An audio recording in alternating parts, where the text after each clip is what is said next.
Come on in. Welcome to Idled Out, where we talk all things Survivor. My name is Luke, and today we're ranking the Survivor 50 cast purely on hype. The excitement of returnee seasons is getting to see your faves from different seasons interacting. Who aligns with who fights with who pulls off what crazy move. But we've all got different players we're excited to see again. So today, I thought I'd let you know who I personally am hyped to see back on Survivor 50 and who I could have done without. Now, keep in mind, All-Star seasons are where legacies are made and broken. Boston Rob and Parvati had relatively low excitement levels heading into their first returns, so some of the players I've got ranked pretty low here, especially the new era players, could pop off and become Survivor legends this season. Like when I ranked the cast by threat level, this video is going to be mostly unscripted. We're just hanging out talking Survivor in a casual setting, and that means this is just my opinion. This is just a list of who I'm excited and not so excited to see on Survivor 50 and why. This is not meant to be representative of the public at large, but I do want to hear your list in the comments. Tell me why you agree with me on X. Tell me why I'm wrong on Y. My mind has already sort of changed on some of these players since I made my initial cast reaction, so I'm very open to looking at some of these players through a different lens. There are 24 freaking players on this season, so let's get into it. Let's start with the F tier. These are players for whom my excitement level is low or non-existent. I'm willing to be proven wrong on all of these players, but I really don't think I will be. And let's start the F tier off with Ozzy. Now, I'm sure Ozzy's family and friends are very excited to see him back. I love that for them, but Ozzy gave us nothing his last time around, and it's very obvious he was a CBS mandated pick to bring in the crowd that's commenting on their Facebook posts. I just really struggle to see Ozzy playing a dramatically different game than he has the last few times. I'm fairly certain he's just going to come in, fulfill the provider role again, and be an early post-merge boot yet again. And so for that reason, I'm just not very excited to see him back. Seeing a 40-something Ozzy go up against the new challenge beast in town in Jonathan could provide an interesting dynamic, but in general, I have pretty low expectations here. Speaking of, let's move on to our next player in the F tier, Jonathan. I am admittedly excited to see Jonathan in the challenges. He made the challenges exciting again. This guy can swim real fast and lift really heavy things, and that's pretty cool, I guess. Jonathan beasting that one challenge is definitely one of the most memorable challenge moments of the new era. Granted, that's a low bar, especially when like 40% of each cast is scrawny, geeky string beans. But the point stands. He was also super popular with the casual audience in general, so I don't begrudge this pick, but I don't really think Jonathan is an exciting personality or player outside of the challenges, and I also don't really feel like he's going to mix things up in any meaningful way. I get why he's here though, and it'll be fun to see him throw down against some of the other big boys here, but overall my excitement level for Jonathan is pretty low, especially in comparison to the other members of the cast.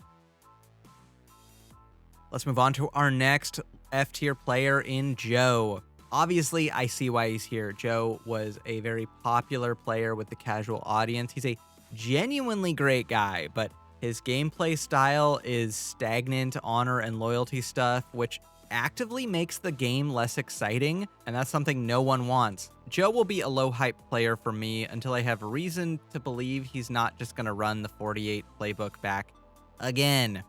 If we get Mr. Honor and Loyalty back, count me out, man. I can't do it. Finally, let's close out the F tier with Kyle. I hate to put Kyle so low, but did we need him back so soon?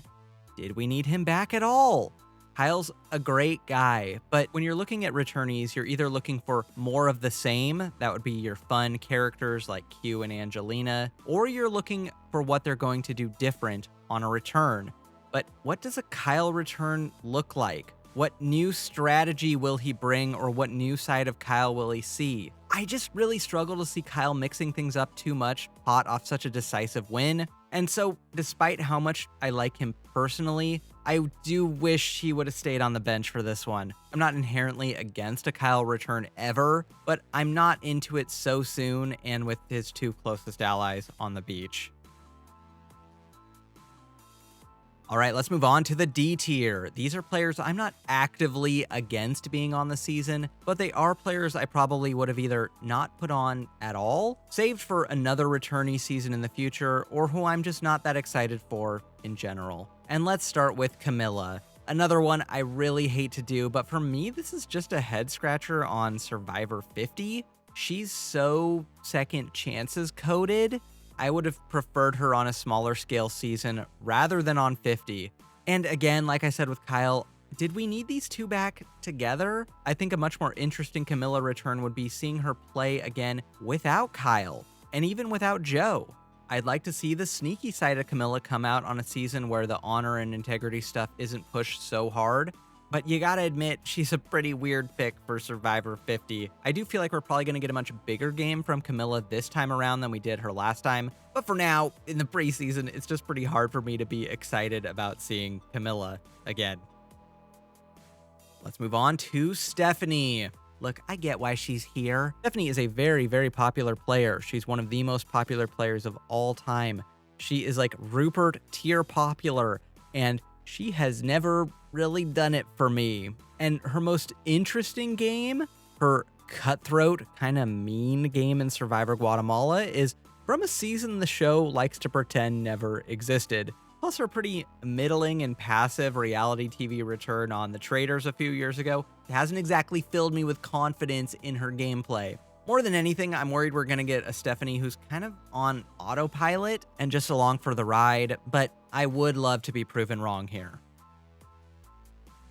Let's move on to Tiffany. Like Camilla, this is just a weird pick. Again, I would have preferred her on a different season. Throw her on Second Chances, throw her on New Era All-Stars or something, but Survivor 50 is so weird for the 8th most memorable person from Survivor 46. Very odd choice. And for a lot of these lower hype players, you can at least point to the one iconic move or moment that got them on the show. You know, the one for the highlight reel that they're going to play in the episode in a little flashback montage. But honestly, I struggle to remember any Tiffany moments at all. She's almost certainly the Wentworth pick for unfulfilled potential, but I don't think season 50 was really the season to be doing that sort of casting. I'm fairly confident she's going to have a pretty solid game, but overall a pretty strange pick that I'm not very enthusiastic for.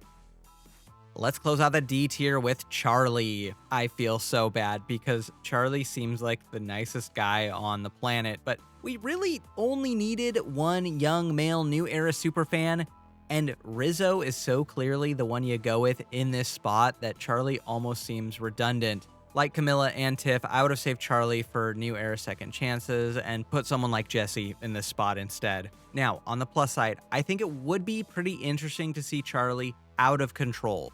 Maybe there's an Adam in Winners at War upside here where he's more fun to watch when he's struggling than in the driver's seat, but in general, I'm not super stoked about this pick, and I'm definitely not jumping out of my seat for more Taylor Swift puns. Let's move on to the C tier. These are players I'm fine with. I guess I have no major objections. I have a few concerns, but I could have gone either way with these players. And let's start with Emily. This is the first one that's probably going to get me a decent amount of heat because she has such a passionate fan base, but her story's complete. She knew that when she left Survivor 45 and said, I'm done with Survivor, I got everything I could get out of it. Unfortunately, I think my excitement level for Emily has just gone down a lot since the cast reveal. A lot of these growth edit players are just rarely better on a return. Like, I'll grant you Suri, obviously, but other growth edit players like David and Aubrey and Kathy, the magic was just kind of lost on the returns and they kind of got overshadowed by other players. And I am worried that's going to be the case for Emily here too. Maybe I'm wrong, but for that reason, I'm actually kind of afraid she's most at risk of being purpled here this season than any other player, but maybe Ozzy. Next, let's move on to Savannah. I would have preferred no winners on this cast at all, but Savannah was a fun enough personality and her game was just interesting enough that I'm down to see her run it back. And I think her coming back as a winner like 2 weeks after she got off Survivor 49 is going to be a pretty interesting storyline. I mean, she's completely screwed, but it'll be interesting to see her struggle. Plus, the new era needs some spice. More than anything, though, I wish they would have saved her return for a different day and thrown Marianne on instead, just because knowing she was on Survivor 50 basically spoiled Survivor 49. Did they really think we wouldn't find out? Let's move on to Chrissy. She's a perfectly pleasant pick for Survivor 50. I was probably most surprised to see her than anyone else here. I definitely thought her window to return had closed long ago, so it's pretty good to see her back, but I kind of forget she's even on this cast. Like, she is definitely one of the least memorable players on the cast. I do think it's nice, though, that she's back after being inarguably one of the players most screwed over ever by a twist. I don't think Survivor has an obligation to bring back every player they ever screwed over via twist. I mean, not a lot of people out there are clamoring for an Aaron from Survivor China return, but it's always nice when they do. Let's close out the C tier with Colby. I can hear the boos already. I wanted to go lower, but I just can't. I can't. The part of me that saw Colby dominate Survivor Australia when I was 12 is so insanely hyped. I didn't even know I really wanted Colby back until I saw him on the cast. And then I got even more excited when I saw dusty old wrinkly Colby in the preview. And you know what? I'm all in. If you binge watch Survivor after the heyday of season 2, I totally get it if you're low on Colby, especially after Heroes vs. Villains, but the Colby nostalgia is just too real for me. It is clouding my mind. The only reason I have Colby kind of middle of the pack here in the C tier is because I realistically know his limitations, but consider me surprisingly excited for the Colbster. Let's move on to the B tier. These are players I'm fairly excited to see back and in general have pretty high hopes for. And let's start with Aubrey. This is another player I probably have higher than most of you, but I've got a soft spot for Aubrey. I don't really know what it is. Aubrey's one of the players here I'm rooting for the most.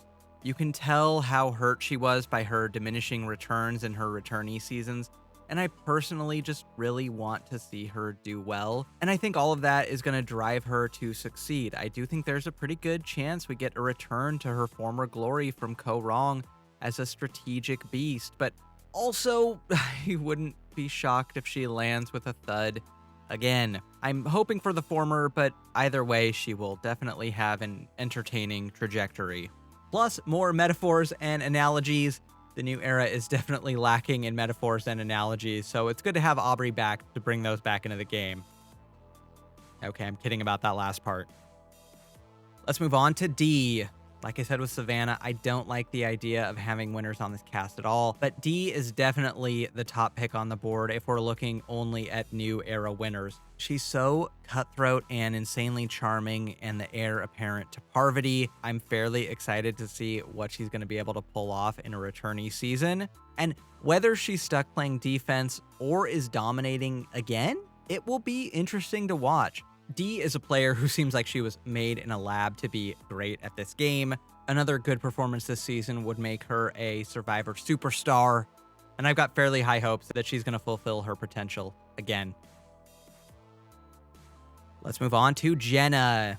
Jenna is a player whose presence on this season I've grown to appreciate since the cast was initially announced. I originally said I wanted Greg, but the more that time goes on, Jenna just feels right to me. She's still a Survivor fan as far as I know. She's a very adaptable player, and you can tell she has genuine passion and zeal for this game to this day, which I don't know that we'd get out of the other semi-realistic Borneo players we could have gotten, like Greg or Jervis.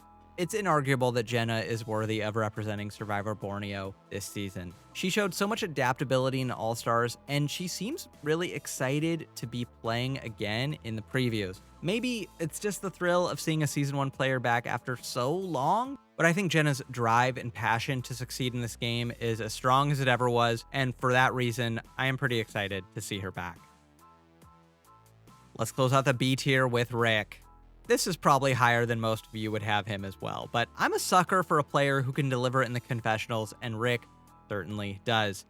I don't typically tend to like these idle Bloodhound players who basically ignore the social game and just find idols, play them, rinse and repeat, but Rick made that really fun, and his joy for the game is infectious, and I love that he plays like he's playing with house money. At his core, Rick's a showman, and I really do feel like he's going to give this return his all. Let's move on to the A tier. These are players I'm very excited to see back. And let's start with Rizzo. I would not have believed you if you told me I was going to be ranking a guy who calls himself RizGod this high before Survivor 49 started, but I'm genuinely hyped to see Rizzo back.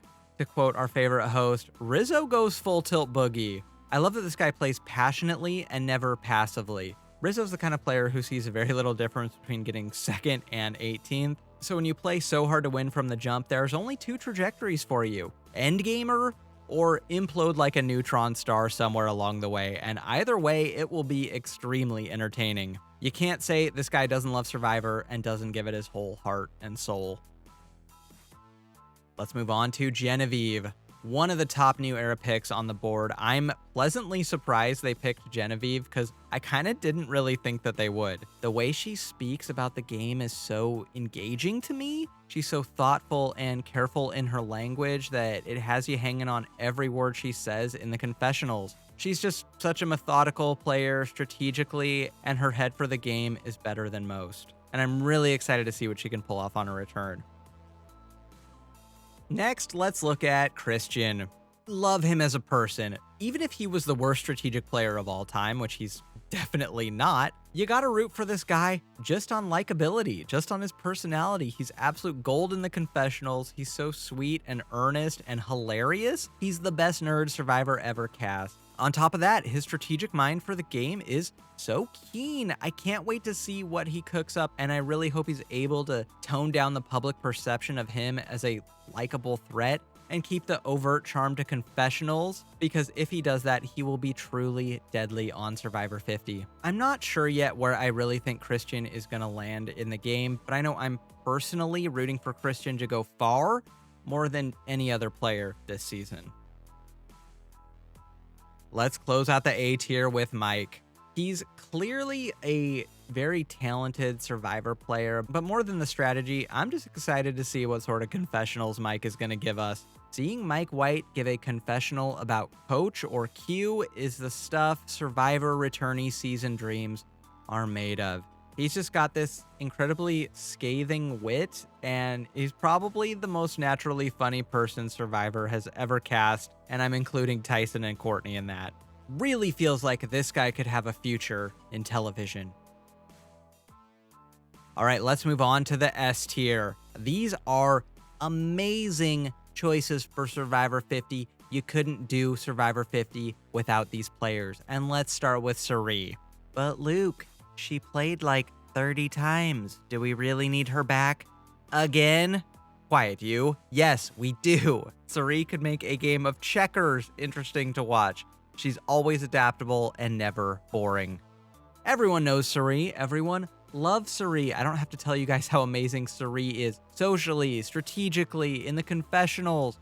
Not so much in the challenges, but I could watch Cirie on every season. She just showed she still got it on Survivor Australia versus the World, so I'm actually kind of optimistic she could pull off a deep run out here too, especially with so many of her friends and former castmates on this season, as well as new era players who grew up idolizing her.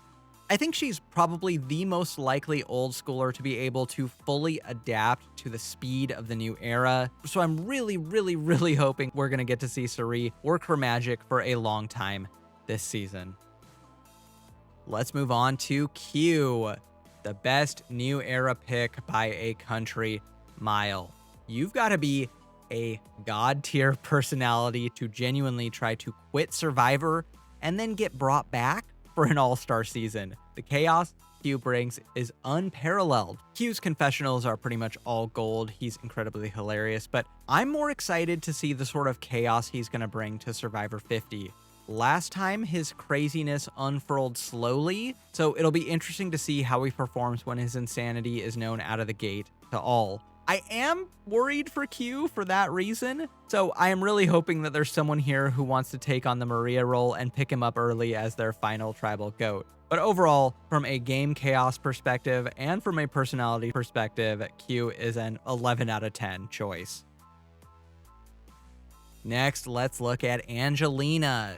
Here's how you know Angelina is an amazing choice for Survivor 50. Survivor used to do this thing where there would be a popular player and then they would try to cast the knockoff version of that player in future seasons and try to recapture the magic.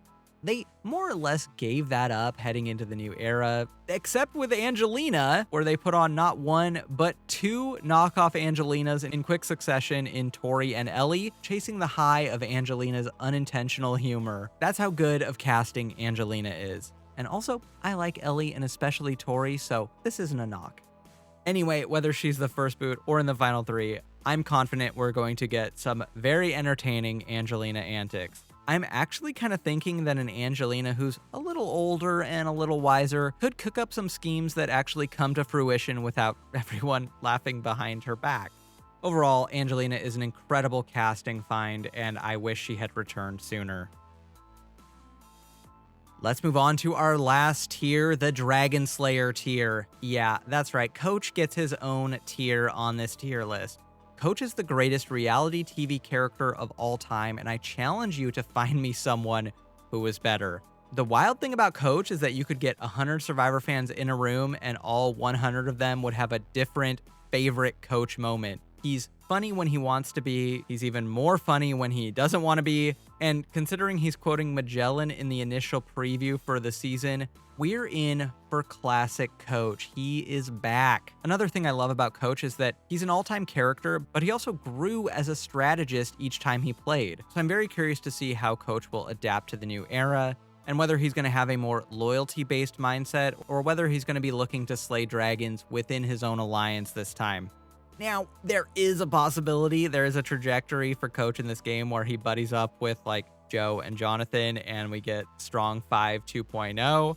I could see that happening, but I do get the sense that Coach is most interested in being good TV and giving the fans what they want than in playing to win. I cannot wait to see what dragons Coach slays this time. There we have it, my ranking of the Survivor 50 cast based purely on hype. Now, I want to know your list as well as what you thought about mine. Who was I too rough on? Who did I have way too high? Let me know in the comments.